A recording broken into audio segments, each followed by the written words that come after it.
Welcome to Revolution Against Evolution. I'm your host, Doug Sharp. Your co-host, Rich Gear, here as well, and we have a special guest here. Hasn't been here for a little while. Dan Jansen, glad to have you here. It's great to be back. Great to see you back again. Yeah, this is awesome.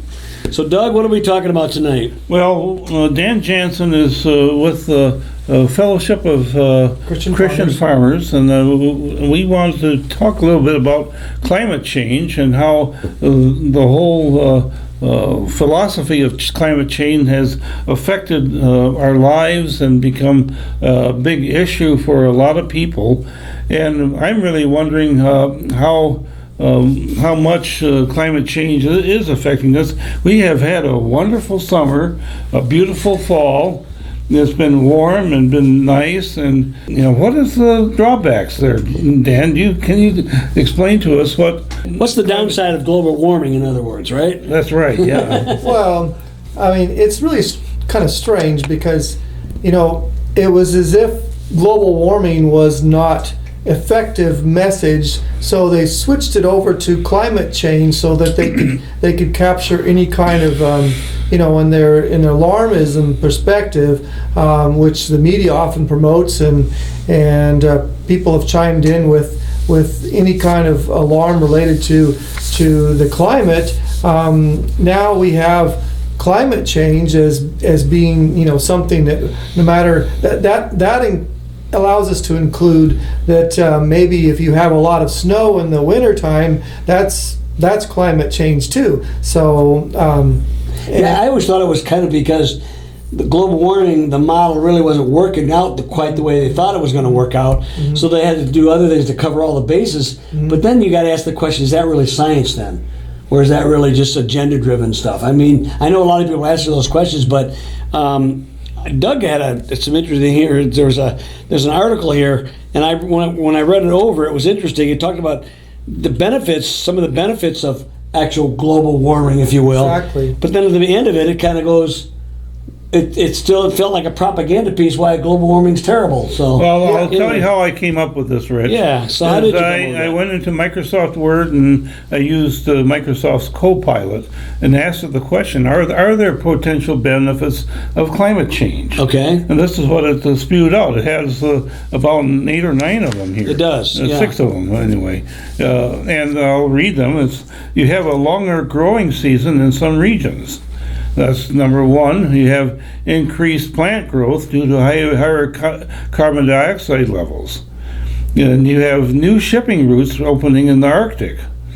You have reduced winter mortality in colder climates and potential of increased tourism in warmer regions.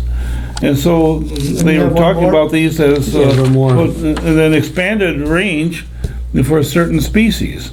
And so it's saying, well, the species that normally got froze, they can migrate to a little bit north to be able to take advantage of the warmer climate. Let's take these and break them down a little bit. All right. So longer growing season in some region. I've talked to some agricultural experts, and they're actually seeing this. And we can move. I used to sell seed corn, seed soybeans, and we're moving those longer day varieties. We're moving those further and further north, and that's a good thing. And then and most of our land mass, when you consider, is in the north. And we have very little in the far south because we have the globe is balanced out with this big Antarctica, and we can't produce anything there. But so increasing the amount of warmth in the north is great, and then increased plant growth to higher CO2 levels.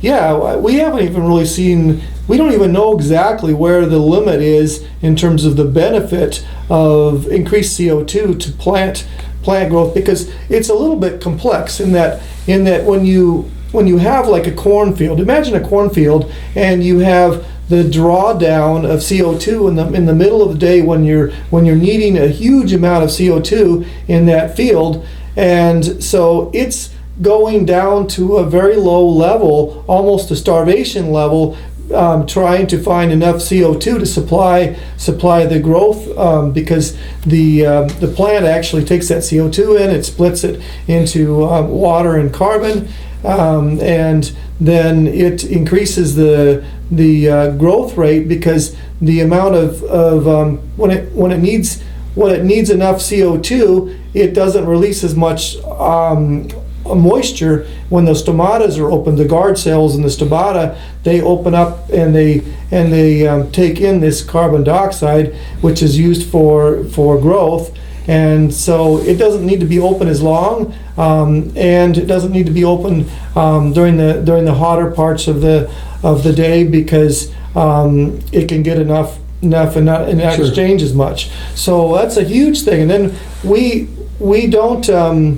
So it's not just how much CO2 is optimal, because you got to take yourself into the middle of a cornfield and say what's optimal here, and it's a whole lot more higher level, because of the drawdown in when it's rapidly growing under warm conditions. And then when you add the mycorrhizal effect and the bacteria, and how the plant, when it's more healthy, can feed those mycorrhizae more. What is mycorrhizae? What is that? Mycorrhizae is these fungal mats that we all like to have a huge amount of fungal mats, because the fungal mats actually connect to the plant, and they bring in all kinds of water and nutrients and everything. They can go out there a mile out. I always thought fungal stuff was bad. Yeah, so, no. Okay. This is beneficial fungus, and they go out as far as a mile away and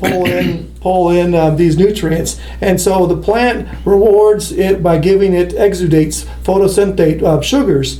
They go into the soil, and now we've discovered that these bacteria are also bringing things. So it's an amazing system. And so when you can feed these more, you can bring in more and more nutrients. And I gave a presentation at Princeton University on this, and this was included in this, so how the net effect of increased CO2 is great for agriculture. If you were to terraform a planet today, and you really want to enhance your greenhouse effect, because you don't want super cold in the polar regions, and you don't want cold at night, and you don't want cold in the winter. All those things are enhanced. And then God set up this system where there's tropical upwelling, so the hot tropical region isn't necessarily all that hot. I've lived in the tropic for eight years, right under the sun, and in South Sudan, and the coolest part of the year is when the sun is overhead. Is that right? Yeah, it's really strange when you think about it, because it brings the clouds. There's a lot more upwelling. There's something called upwelling, and when those goes up, the moisture goes up. It goes right at the sun, and then it forms clouds. Because it gets cooler, and it forms a cloud vapor, and that shields us from that excessive heat, and then that comes down in the form of rain. Yes. And so if you're a little bit north or south of the equator, then you get the effect where you have a dry season and a rainy season. If you're right on the equator, then you're going to get two dry seasons and two rainy seasons, and the short rains and the long rains, basically what they call it. So is there any comments on that from you guys? Because I thought for a long time, I thought when they try to make CO2 a pollutant, and I never understood that, because based on what you're just saying, the idea that plants use CO2, it's the elixir of life. And if you have a lot more plants, they're going to produce, their byproduct is oxygen. Am I wrong there? No. Exactly. And which helps us.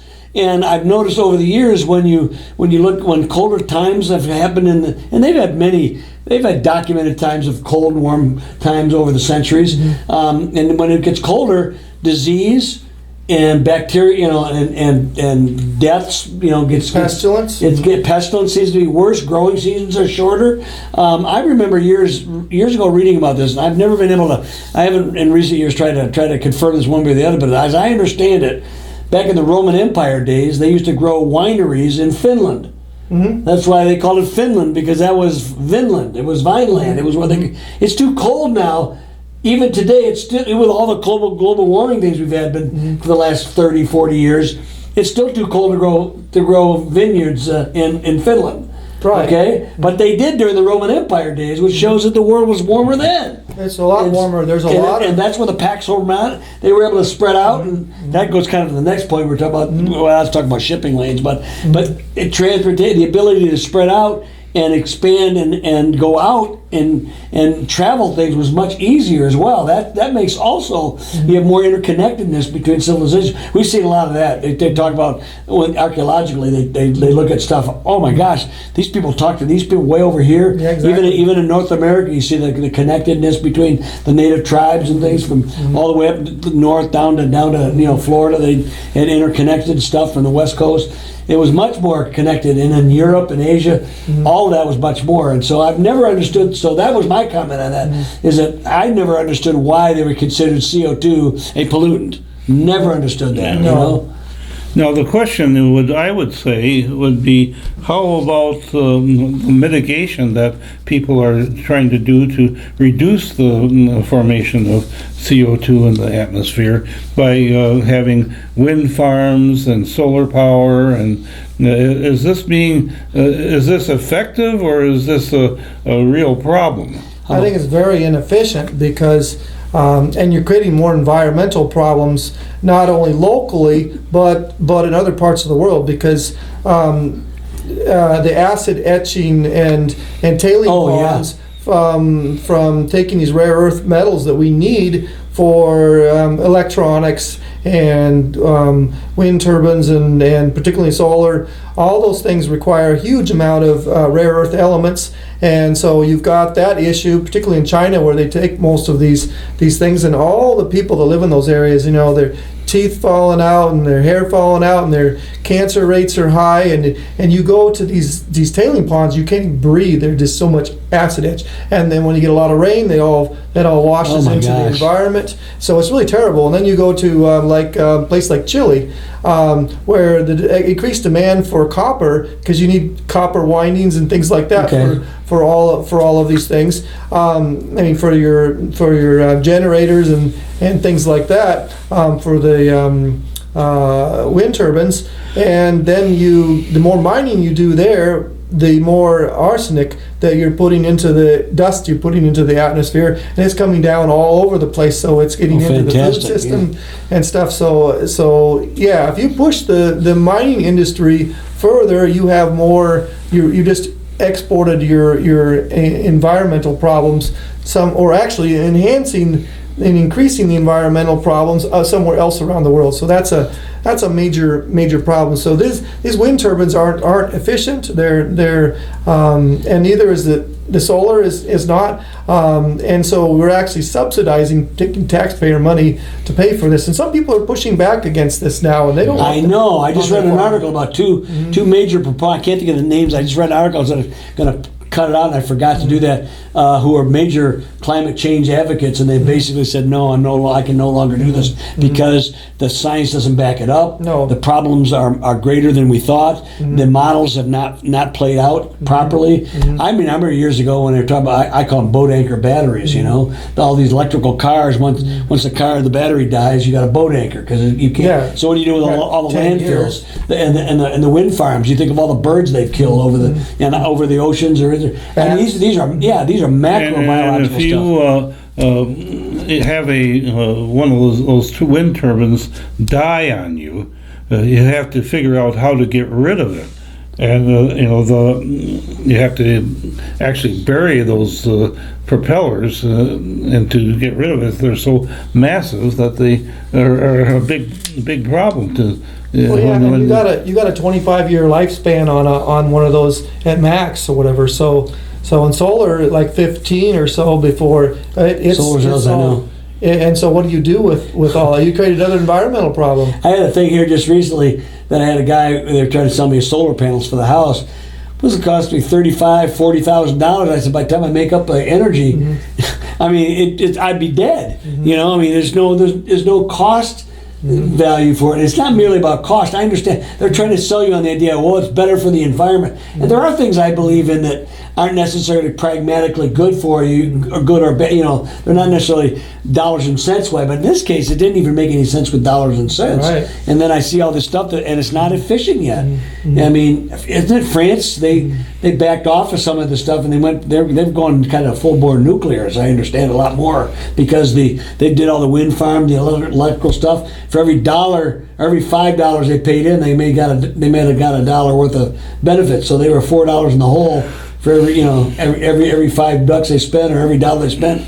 It was a negative return on investment. That's just a pragmatic, without dealing with any theological, or environmental stuff. But it's an interesting thing, because it seems to me they've made the environmental issue a religious issue. And this is a big thing, and this is what happens, from a creation standpoint. From God, people, all of us believe there's a creator who is responsible. He's sovereign over this stuff. We can do a lot of damage. There's no doubt about that. But we put our trust in the fact that there's a creator. We want to be good stewards over that. But he is sovereign, and he's built in a lot of mechanisms in this planet. Broken as it is, we understand there's a fallen world. But there's healing. I mean, Lake Erie was so polluted you could light fires on Lake Erie 20 years ago. Now people can fish in it and swim in it. Maybe not totally clean. I don't know. I haven't been down there, but that was in the 1960s, right? 60s. Okay, so whatever. It's been, but you could light the it was just terrible. Yeah, the Cuyahoga River caught on fire. Yeah, that was Cuyahoga. Yeah, it was that bad. So, but now God has these mechanisms. It can clean things up. I do believe we can maybe affect climate in regional areas, but it seems to me, and you could talk about this, it seems like if it's colder in one area, it's warmer in another spot, or drier in one spot. If there's a balance thing that seems the environmental systems, God's got things kind of in control in a lot of respects. Let me talk about one huge balancing effect, and that is the amount of water that we have in our oceans. The oceans have a 500-year memory, so anything that's happening to change the climate, and sunspot activity is a big one. Oh yeah. The amount of stored heat in the ocean, and the systems that the oceans roll over and move warm water down and cold water up. These are all mitigating effects. So we have these, what are called positive or negative feedback systems that balance and bring this robust. So what the alarmists are talking about is positive feedback systems, and it's like they assume that everything is going to be bad, everything's going to be a positive, and so it's going to be exponentially getting worse. And one effect plays in on top of another, and like species dying and things like that, and the climate getting a runaway effect. This is not what the scientific measurements. In fact, right now, we can actually look at the effect of increasing CO2 on the warmth of the planet, and if you do your calculations about right, you'll see in measure almost all the warming of CO2 increases has already happened. So we may have somewhere around 13%, based on good calculations, of the warming effect of CO2 left, in terms of, and no matter how much additional CO2 we have out there, we ought to be putting more CO2 out intentionally, which is what we do in the greenhouse. We take the level of CO2 up to 1,200 parts per billion, and I've seen graphs that people have tested, and the increase in plant response for some plants is going up is showing improved response from CO2 up to 2,000 parts per million, and I think we don't even test it right, because we're not putting that in the middle of those lab tests in the middle of a cornfield when there's huge amount of drawdown of CO2, and we're not adding in the mycorrhizae into those pots that we're using for testing. So I don't think we've even gotten near seeing what the benefit of increased CO2 is. Because that's the big thing you talk about over the years, the warming of the oceans. That's the big thing they're talking about. And the sea level rising. Yeah, talk about that. Well, there's a lot of things that are going on with that. There's a rebound effect too when the ice takes off, and it doesn't hurt increase the sea level when the Arctic ice melts as long as it's not sitting on top of land because of the exact balance. If you put an ice cube in a glass, and you'll see that it doesn't increase the level. It's basically a net balance. Well, the big thing I was hearing is like all the polar bears are going to die off because all the Arctic ice is melting. But I seen pictures recently. The polar bears have they've increased. Yeah, they're getting to be a problem. They've really multiplied. And I remember when they were all against remember the pipeline up there. The caribou loved it. They were getting warm in the wintertime, and they were thriving. These caribou were sticking. I'm not saying everything we do is, but there's a law of unintended consequences. Those seem to be kind of good consequences. I mean, those are just observations. It's not affecting that much. I think they're concerned about migratory patterns and things like that. Oh yeah, I can understand that. And then there's also the problem of coral reefs seem to be dying. Oh yeah, what about that? Yeah. Well, yeah. When you look at the coral reefs, they go out and they say, "Oh, this is really terrible." But there's a what is it called? A polyp or something that is living in the structure there. Okay. And when the warmth of the ocean changes slightly, they'll die. It'll basically, that one will die and it'll recolonize with a new polyp. So those things are coming back or whatever with different species of colonizing the same structure again. Okay. So it's not like it just skeletonizes and dies. It gets recolonized based on changes in warmth and acidity and stuff. And if you look at where coral reefs were in the past, up the Carolina coast and stuff like that, they were pretty far north in the past. And if you look at the melting of glaciers in Europe, you'll often see tree stumps being left behind. How do you get tree stumps in a place where the glacier is melting? That brings me to the point that it might have been a lot warmer in the past. Yeah. Well, yeah, and you find the tree lines were much higher at certain times. And there's a place in that we know this person swam across this one fjord in Greenland, and we know the exact location. If someone tried to do that today, they would freeze to death. Oh, really? And so this is in fairly modern history that this guy did this. No, this was in ancient. I mean, ancient time. This was when the Vikings settled there. They kept records. Eric the Red, yeah. Yeah. So during that, you're talking about there was 1,000 years ago. Yeah. or so. Yeah. So basically, when you think about this, I read a report that they had found in permafrost, they found where a tree root had grown through a Viking body. So you'd have to be a lot warmer in the past to have that. So all these effects. When you look at proxy dating or proxy temperature methods, it means that there's other ways of measuring the temperature back then because we didn't have thermometers. They show a lot warmer at certain periods, and like Chaucer's era, those are flourishing times. Now, if you look at the famines in the past, you'll find them concentrated in the colder times, mostly in the little ice age period. 50 million people could die, and it extended down into China because if you have colder water in the ocean, then you have less rain dropping, so you have droughts, even in the tropical regions. Okay. So it's not just a temperate zone. And if you add a volcano on top of that, you could have 2 years of not production because of the shielding of the sun, and so you have really wet winters or really wet summers, and then you have frosts that sometimes just wipe out the.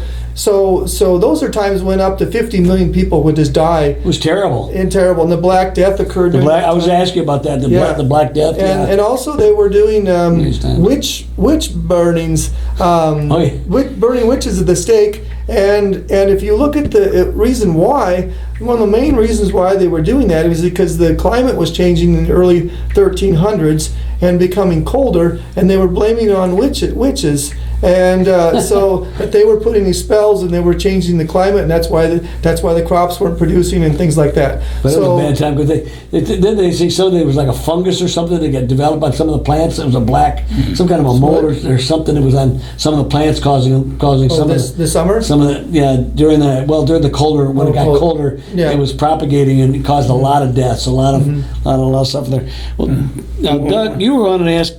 So with how much are we spending on climate change mitigation? And is it worth it?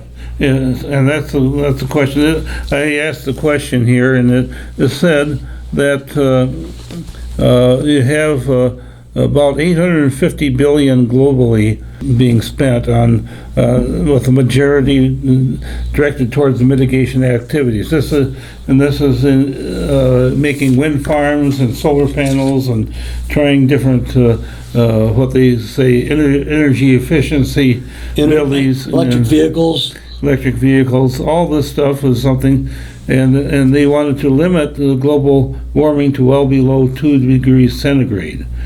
And I don't know if that's a annual increase or just no, by the end of the century. By the end of the century, is that what it is? Okay. And so that's the problem is that your money and my money and as taxpayers are going towards this, and a lot of corporations are getting caught up into it, and they're making money by making all the solar panels and and all these wind farms, but it's really not being effective in reducing carbon dioxide, and we don't want to reduce carbon dioxide according to you. No, according to logic, because chlorophyll fixes the carbon dioxide and makes stuff out of it. Mm-hmm. And that's what we have with global warming, is that you're not you're chasing after windmills with literally. Literally. Well, and if you want to go look something up, and the amount of money being spent and how little effect this is going to have. You should go to look up some information by Bjorn Lomborg. He's a Danish statistician, and he's really delved into this and figured out what we're actually spending, what we're getting as a result, and it's very minuscule changes in less than a degree. We're gonna with all this money we're spending, it's very unwise. Bill Gates has now come out and saying he's one of the guys.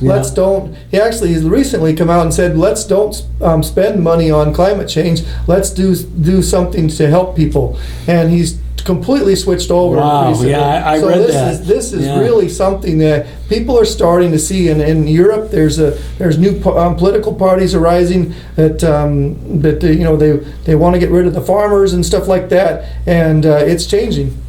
So, wow. So you just got half a minute. What else do you want to contribute to this? Any final thoughts? Well, I just think that we really should. The number one killer in our environment today is wood smoke, and it kills up to somewhere between 4 to 8 million people. That dwarfs anything else. And actually, the other thing to keep in mind too is that there's 10 to 20 times more people dying of cold and than of warm. And sometimes when you have a heat wave go through and all these people die, well, those people may have been already unhealthy, and so the death rate actually goes lower as a result after. So that's some good things to contribute. Yeah, absolutely, yeah. Well, we hope you enjoyed our show tonight. We'll see you next time on Revolution Against Evolution.